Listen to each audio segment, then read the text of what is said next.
What's up, Internet? This is Rambling Josh, and you're watching another episode of Let's Play Pokemon Red. Last time, we finished basically everything there is to do in the game, and we made our way all the way to the Indigo Plateau, which I guess the name explains why this place is all like purpley. Anyways, with that done, we're basically ready to go take on the fellows known as the Elite Four, the leaders of the Pokemon League, and to try and become the Pokemon League champion, if we can defeat them. However, in between episodes, well, if you look at my money, it kind of tells the story. I have none. See, I went through all of my useless items, sold everything off, and bought a whole bunch of healing items. It may be a little bit of overkill. It's almost definitely a bit of overkill, but there isn't really anything to do after this, so might as well go whole hog and maximize my chances of success. Also worth noting is I have Jolteon currently in the front position in my team. So, here we are. Elite Four, number 1, Lorelei, coming up. As she's stated, she focuses on using ice types, although most of her Pokemon are also part water, just because the two tend to kind of go hand in hand. Now, I want to save my uses for Thunder, because I'm going to need them later on, so as much as I can, I want to try and use Thunderbolt, which for the most part should work out pretty well for me against Lorelei. Lorelei's Pokemon are not super hard. They're fairly high level, but they're very much within reach, to the point where if you have a good strategy, you're probably going to have no problem against them, as my progress thus far would seem to indicate. The thing about the Elite Four is that their difficulty can actually be kind of deceptive, and I think this is pretty much true of all of the Pokemon games. Because the thing is, they get progressively stronger the further into the group you go, which isn't surprising at all. But whereas the first 1 or 2 or maybe even 3 opponents might be easy or at least fairly manageable, by the time you get to the end of the group, you're facing Pokemon that are way higher level than you. So, Jynx is not part water type, so I'm going to send out Charizard. And luckily for me, Jynx is part ice. So, despite the fact that she is a psychic type primarily, she's also weak to fire. So that works out pretty well in my favor. So, Lapras, I want to switch over to Jolteon. And so far this is going about as well as I could possibly dream. I've killed everything, single shot so far, not taken any damage, and I haven't had to resort to using any of my strong attacks. Wow, I even took out the Lapras with a single Thunderbolt. That's actually pretty surprising. Some lucky critical hits there. So, that wasn't too hard. However, if you notice, the Lapras was level 56, which already is about 10 levels above my highest level Pokemon. Well, I guess Lola's level 48. Anyways, it's a very good idea to save in between fighting Elite Four dudes, just because the fact of the matter is that if things go wrong for you early on and you get an unlucky break, then you're not going to have much of a chance to fix things. So, yeah, I mean, you kind of have to make sure that things go well, and if they don't, then you're probably better off restarting. Anyways, this is Elite Four number 2. Indeed. Good for you. So this guy uses a little bit of a combination of rock types and fighting types. And on average, each progressive member of the Elite Four is about, their Pokemon are about 1.5 to 2 levels higher than their opponent, on average. Which is where the 1.5 comes from, because obviously you can't have half a level. I mean, you can experience-wise, but it doesn't really do anything for you. So, there's the Onix down. Now I'm going to switch over to Hypno.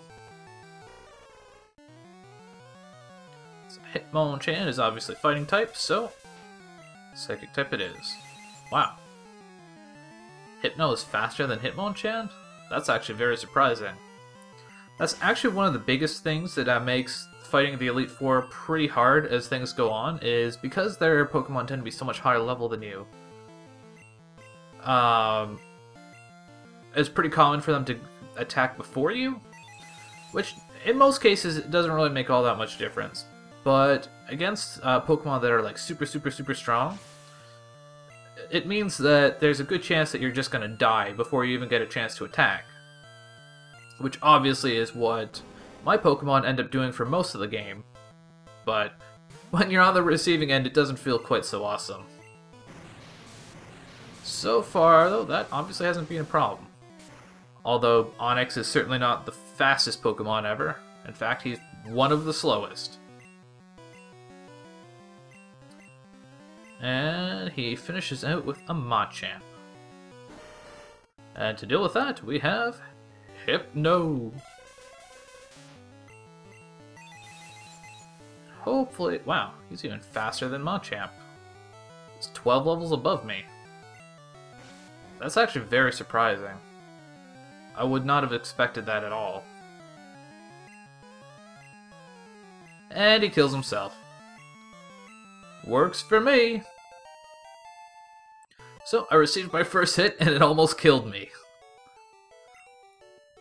Hopefully that is not a sign of things to come. But the next Elite Four member is actually not that hard.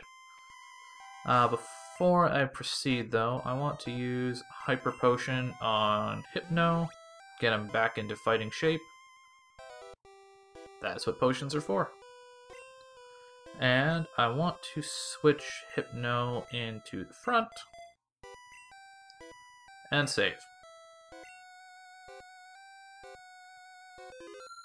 So, now that Bruno is defeated, we're on to Agatha, the third member of the Elite Four. Fiddle with his Pokedex, huh? So, Agatha is a Ghost-type user. For the most part, anyways. Truth be told, she's more of a Poison-type user, because only 3 of her Pokemon are actually Ghost-type, whereas all 5 of them are Poison-type. And that is definitely not a good way to start off the fight.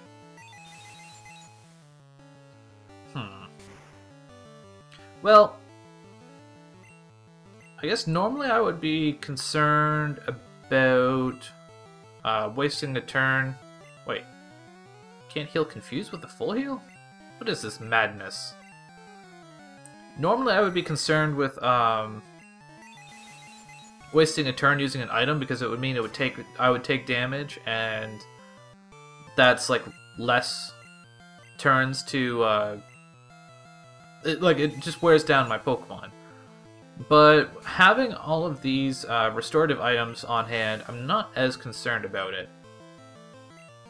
If I do take a lot of damage, then I can just use a potion of some description and be just fine. I'm actually pretty disappointed with the amount of damage Hypno is doing to these guys. I fully expected Hypno to kill all of these guys in a single shot, and it has not happened so far. It's very unfortunate. Well, Haunter I should probably be able to take out. Luckily I was not put to sleep. Die, die, die, die. He didn't die. Stupid jerk didn't die. Hate this stupid jerk. Okay, well now I am... Do I still have the Pokeflute on hand? I should. Yeah, there it is. I could use a full heal, but this is free. And it saves my full heals for use on other status effects that may come about. That Nightshade is actually very potent, considering he's level 55. Well, that was unfortunate. Oh well. I don't really want to get Jinx's hands dirty, so let's go with Jolteon. Jolteon's pretty quick, so hopefully I should be able to hit before the Haunter.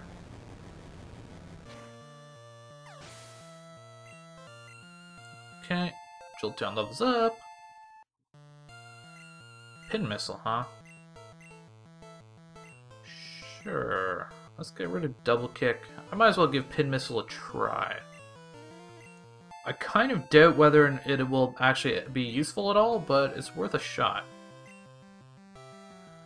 Arbok. I guess I should just go with Jinx. I guess I'm not really too worried about using up her uses of Psychic, and I do have a lot of potions, so if she does take damage, it's certainly not the end of the world. Also, I mean, if she does get experience, that will actually probably help me quite a bit, so... yeah. Using Jinx is actually just fine. And Gengar. Gengar. Wow. These guys are quick. Speedy McQuickfast. That is your name. The question is, can Jinx kill Gengar in a shot? Wow. She actually did less damage than Hypno. Although I'm pretty sure this Gengar is higher level. Yeah, it's 4 levels higher than the last one. Come on. Curses.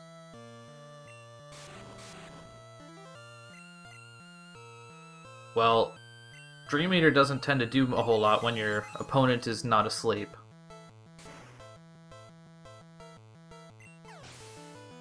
And that is Lorelai's last Pokemon. Yay, level 49!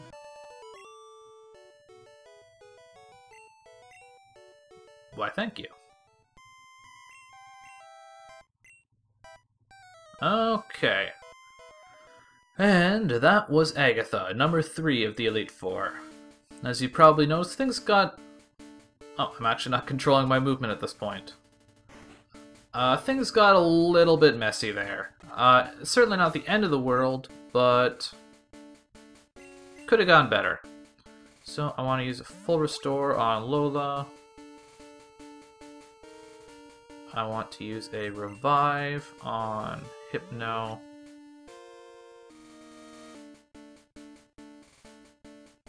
Use a hyper potion. And then can't hurt to also use an ether on Hypno Psychic. That will restore the amount of uses of Psychic that Hypno has, because he is starting to run a little bit low. Although, truth be told, how useful Hypno actually is going to be for the rest of the fights is a little bit questionable. So, for the time being, I want to switch Jolteon to the front, and I'm pretty sure I just saved, but I should probably double check, because what's coming up is not going to be easy. This is Lance, the Dragon Trainer. He's actually pretty, I guess I would say famous? Maybe that's not the right word, but he's pretty renowned in the Pokemon lore. He's one of the only characters that actually appears in several games. And he also happens to be the leader of the Elite Four, at least in this region. So first off, we have Gyarados. So, this being the leader of the Elite Four, I'm not going to be playing around at all.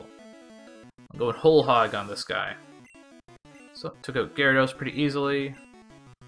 Next up is Dragonair. I'm actually going to go with Gyarados. The thing about Dragon Pokemon is that they're resistant to a lot of different kinds of damage. The only thing that they're really weak to is Ice. So that is one of the biggest reasons I focus so much on getting Ice-type Pokemon and attacks, because Ice is just so important for taking on Lance. Now, I want to try and save Jinx, because she's my real Ice-type user. I want to try and save her for the big guys. The bigger fish? Wow, that's a lucky time to freeze an opponent. So far, this fight is going about as well as I could have dreamed. Perhaps even better. I'm not too worried about Aerodactyl because he is a ground flying type, and both of those are weak against ice. Although that Hyper Beam is probably going to kill me. Oh, no, I survived. Nice. I guess it's a good thing Gyarados is so beefy. The nice thing about Hyper Beam, it's extremely powerful. It's basically the most powerful attack there is, like, period. But it leaves you weak the turn following. So if your opponent does manage to survive, which is honestly a pretty low chance, then you're probably going to be pretty good. Or if you survive, you are going to be pretty good. If your opponent survives, you're not going to be so good. Now, I would like to switch to Jinx, but okay, well, thanks for screwing with my plans, man. I was expecting this guy to use Hyper Beam, so I figured rather than having him use Hyper Beam on Jinx and just killing it, I might as well let Dragonite kill Gyarados and then switch in Lola to do her thing while Dragonite rather, is recharging. Now Blizzard has a decently, like it has at least a moderate chance of missing. So I'm gonna go with Ice Punch. I don't need to do as much damage as humanly possible, and it has a lot higher hit chance. I definitely want to play it safe on this one. So that was Lance. We actually managed to take him out really easily. We got pretty lucky, I would say. Like, it's not uncommon for him to just be like Hyper Beam, Hyper Beam, Hyper Beam, and just kill all your dudes in a single shot. And yeah, so as this guy is telling us, we've actually been beaten to the punch in terms of becoming the Pokemon League champion. Our rival has beaten us here, so in order to be crowned the true champion, we have to defeat him. Now I thought that we went right into battle against him directly after beating Lance, but apparently that's not the case. Which is good, because it gives me the chance to heal up Gyarados. I'm pretty sure I am going to need him. Yeah.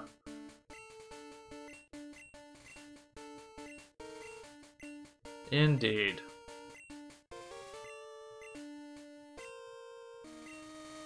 For now. At least, well, I don't know. I mean, just being the champion doesn't mean you're the best. It just means that no one has unseated you yet. And so this is the true final challenge. How is a level 48 Jolteon faster than a level 61 Pidgeot? Pidgeot? Whatever it's called. I'm actually really interested to know if that Pidgeot's mirror move missed because my Thunder missed. It's very interesting. Now, if you do manage to beat Lance without taking a whole lot of damage, then you're probably going to be pretty good off against your rival, because the fact of the matter is, you've been constructing a team for the entire game that is pretty much built around being able to defeat your rival, so I mean, you're going to be pretty well off, and the fact of the matter is, like, you've basically been preparing for this the whole time, and he doesn't really have anything that is quite so hard to work against as a Dragon-type Pokemon. This Pin Missile is actually working out pretty well for me. I mean, that was lucky to get 5 hits in a row.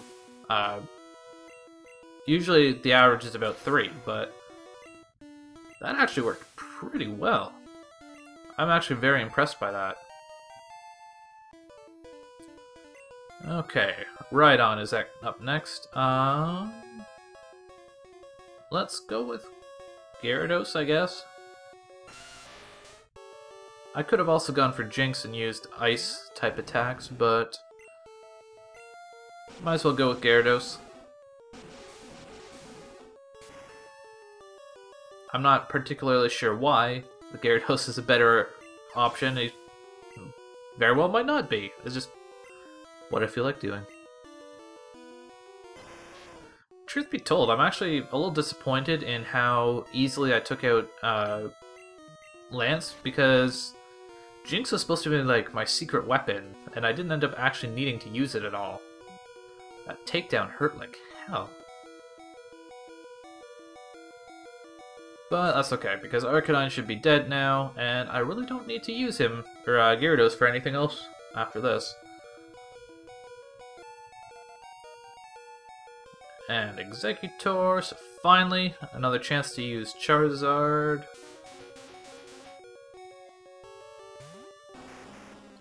And I might as well go with Fire Blast.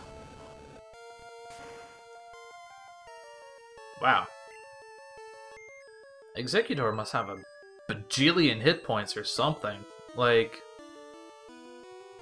where's the stupid Pokeflute? It's the strongest fire attack that exists, and it was, like, it's super effective against him, and it still only did half of his HP. That's kind of crazy. Not even quite half. Like, this Fire Blast is not gonna kill him. Oh, you jerk. That's one thing that actually I haven't seen a whole lot of. The Elite Four really like to use, like, Hyper Potions and stuff on their Pokemon, and I haven't really encountered that at all so far, which has also been pretty lucky. Because obviously it's very annoying when you spend a couple turns working a Pokemon's health down, and then they just like, oh, I'm gonna use a potion. And then the PP of your strong abilities is all used up, and you're like, well, damn. Well, luckily that didn't work. I do, of course, have the advantage of being faster than the Exeggutor, because I'm pretty sure they're pretty slow. It seems like they would be. And now all that's left is Blastoise. Unfortunately, we're not going to have a starter Pokemon duel because Blastoise will probably wreck Charizard in no time at all. Level 65 Blastoise. See what we can do with Thunder. There's a good chance this is not going to kill it in a single shot, and there's also a good chance that Blastoise is going to kill my Jolteon. Wow, he knows Blizzard? That's interesting. Well, it missed, so I guess Jolteon is not going to die this day. Actually, I'm pretty sure Jolteon is my highest level Pokemon right now. It's kind of interesting how, like, there are large periods of time where an electric type is just not very useful at all. But then there's huge chunks of time where it's just, like, useful for everywhere you go. But anyways, we have defeated Blue, our rival. And now we are the Pokemon Champion. Come of age, huh? That didn't take very long. It was only, what, like 14 hours?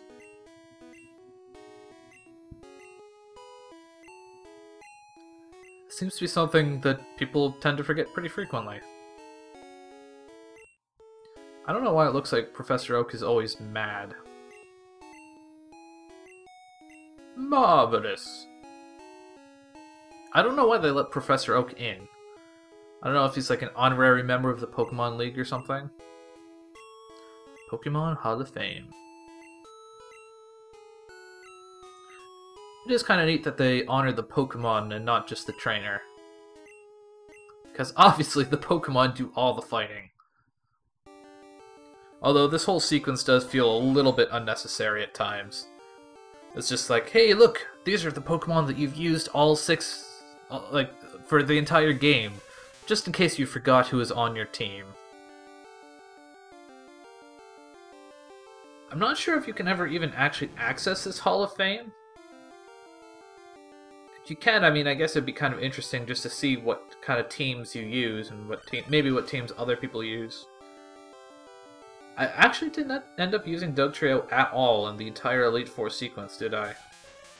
Everyone else I used at least once, but Dugtrio is not a thing. I guess, like, none of the Elite Four or the rival use an electric type. I guess I probably could use Dugtrio against Agatha, because all of her Pokemon are poison. Hold 21 Pokemon seen, or caught. No, I don't want to catch more Pokemon. If I catch more Pokemon, it's just... either they're just going to sit in my bank and never be used, or I'm going to try and level them up and end up with a whole bunch of low-level Pokemon rather than a bunch of mediocre-level Pokemon.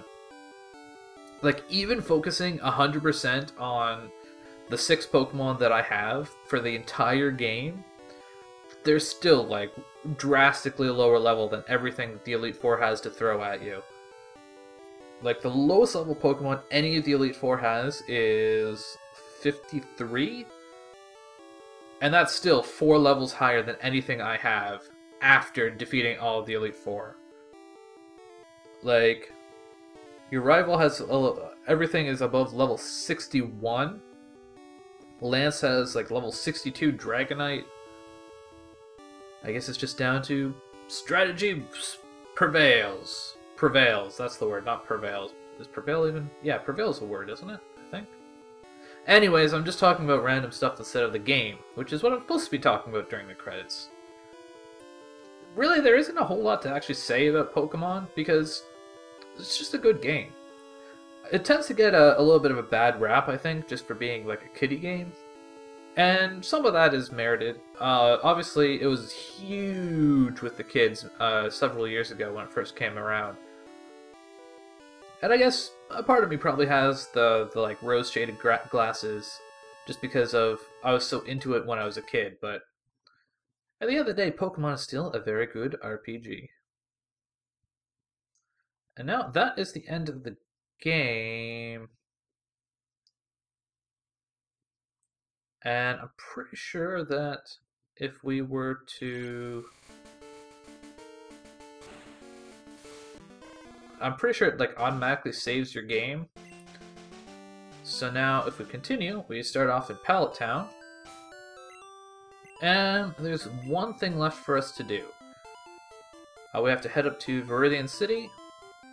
Mostly because I need to get my Pidgey, because I need to be able to fly. So, there is like a secret ultimate dungeon that opens up after you've defeated the Elite Four.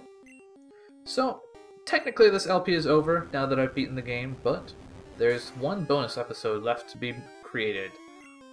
And that will be coming tomorrow. So with that, I leave you here for today on Let's Play Pokemon Red. Catch you later.